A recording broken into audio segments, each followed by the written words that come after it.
Hey guys, Silver 5150 here. Just a quick alert. So this is the USDebtClock.org. I always talk about it, US Debt Clock, and you can go there, USDebtClock.org, okay? And this is where they keep track of things like the national debt. You can see the national debt rolling in real time, right? You can also see the, the income, the stuff we got coming in, rolling real time. Debt per person, birth, death model, all that stuff. But that's not important. What's important here for us is this right here. These little parts over here, you got oil to dollar ratio versus 1913 and now. You got the silver ratio versus 1913 to now, okay? And the gold to dollar ratio versus 1913 to now. But let's take a look at the silver ratio. Somebody said what I said didn't make sense the other night. And this is legit, okay? These guys, this is all they do is they track the motion and the movement of debt and ratios and all that stuff when it comes to monetary assets and when it comes to debt and derivatives and all that stuff. And by the way, if you want to see something scary, here's the currency and credit derivatives swaps out there right now, okay, versus 2000 when it was only 89 trillion. Now it's 673 trillion, and these things are being triggered, all right, and they're being used to support some of these banks that are having their assets explode during all this liquidity they're trying to rush in. Anyway, that's another story. Back to the one that Matt has, gold to dollar ratio. According to this, the amount of dollars out there, gold should be $12,982 an ounce, okay, versus 1913 when it was only $28.7 an ounce right before, 20 years before Roosevelt did the gold confiscation. Now, the one we care about, silver to dollar ratio, right, is 15.66 per ounce in dollars today versus $2.63 an ounce back then. But I'm going to do one more better to you. This is what's called the silver to paper ratio. I was telling you guys how there are paper derivatives in the commodities exchange to dilute the price of silver by increasing the quote unquote amount of silver.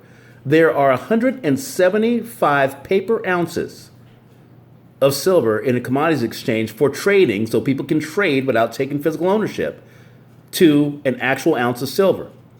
So now, let's redo this math. You've got silver up here. That is 15.66 per ounce, and according to dollars. And guys, this does not count yen, yuan, pesos, rubles, or anything. That's just U.S. dollars, the Federal Reserve notes, the world's reserve currency.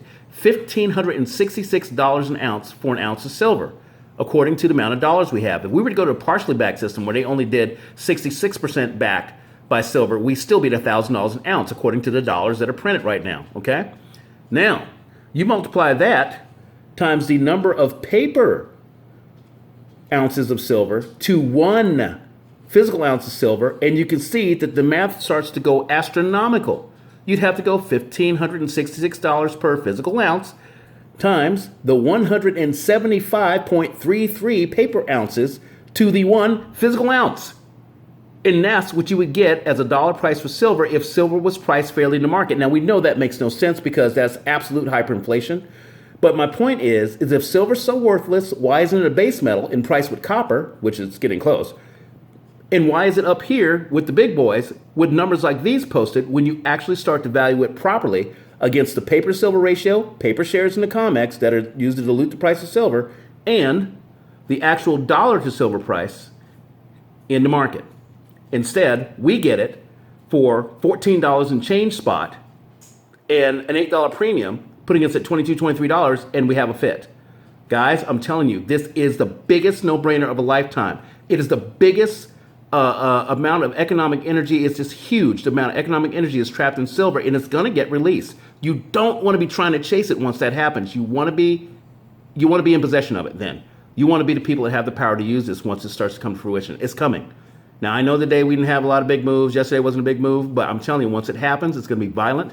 And if you think that's a bunch of horse hockey, consider this. They have circuit breakers in the marketing system to shut silver down, I think probably 20 minutes, if it moves more than $4 upwards in a single trading session. If it goes $4 up per ounce, then they'll shut down the silver market for about 20 minutes. They'll let it cool off, and then they'll shut it back on again. The circuit breaker works 3 times in a day. $12 is the maximum amount that they can actually circuit break silver to stop it. If silver goes past $4 a fourth time, it is open season. It can run as far and as fast as it wants to. And that's how all this works. Get yourself some silver. You don't have to get that much. 10 ounces, 20 ounces, all right? I know I say 100 ounces and 200 ounces and all that stuff. Get yourself 10 ounces and you are miles ahead of your colleagues and neighbors out there, all right? Enough preachifying, enough speechifying. Just get some silver, man. It's right there for you to see. USDebtClock.org. Check it out for yourself. It changes every day.